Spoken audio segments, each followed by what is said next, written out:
Hara gedirəm? Düz getdim. Haydi haydi haydi haydi haydi. Şeyler dünənki kimi şərh elə də video. Haydi. Çok güzel hücum ha. Can. Yox, dünən deyirdin, filan kəs çatdı, filan kəs gerdə qaldı. Haydi haydi haydi haydi. Dilimi unutmadım da Zeyd Aslanın dərdindən danışa bilirəm ki, Bezvuk ürəyimdə danışıram. Ay Allah. Haydi haydi haydi haydi haydi haydi haydi haydi. Haydi haydi haydi haydi haydi haydi. Utur.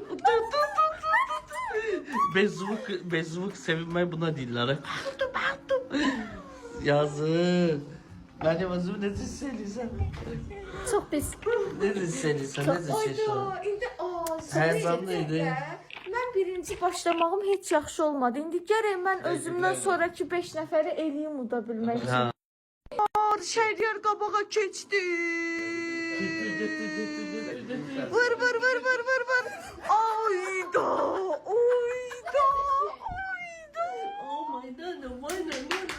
Ayda. Nadir kaza elədi. Tez eləsin. Yaxşı patlatmadım onu. Çapdı. Və finish. Əsas hər edirsən. Və Cəhənnemin dibinə. Girdi canım. Nadir utdu arkadaşlar. Adamlar işləmək. Oynayıb bitirmiş oynama. Bir dəqiqə. Arkadaşlar bir dəqiqə. Biz uşaqlardan şimdi Rabiyə, Məryəm, Əsnad eləndi. Mən bu 2 dənə əjdaha ilə qaldım axıra. Gəl. Ayda. Yox. sən mənlə oynadığını bildişirsən. Yox, mən deyim. Allah'ın olsun. Allah'ın olsun aşkım. Əsas o da ki, birlikdə yarışdıq. Bu heyecanı yaşadık. Sənin burada Bir dəqiqə, mən Nadirlə geriyə. Aşkım, belə niyə elə? Nadir, ax pultu ver bura. Taş kağıt makas sat, bilmirəm, ax pultu ver.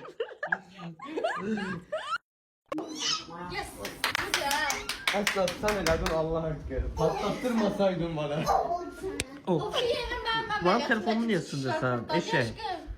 Əsla elədin Sen Allah'ın. ameliyattan çıkıpsan axı. O necə atdın bana? Ya. Şa. Əməliyyatdan çıxmış olmuşsan. Yok aşkım. Simi bak o. Ciddi. O çölə çıkarılmaz. Ağlamışız kuş evde yalnız kuş kalmış. Yok o simi bak o. Başını sıdı. Ay Başı sudur o. Mana geldim pelinden başımı. Dedi birazdan. Fernəsin gəlsin də. Yok aşkım. Soğuk. saçını niye ağlıysan? Aşkım. Yetimlerim. Söz kaldı. Asi Ay ofisine. aşkım, mənlə qalmaq istəmirsən. Ben ofisle kalam həmişə. Ben görüntülü yığın. Ben həmişə biriləri cəzmə gedən Sən ofisle ürəyinə kalam. istəyirdin,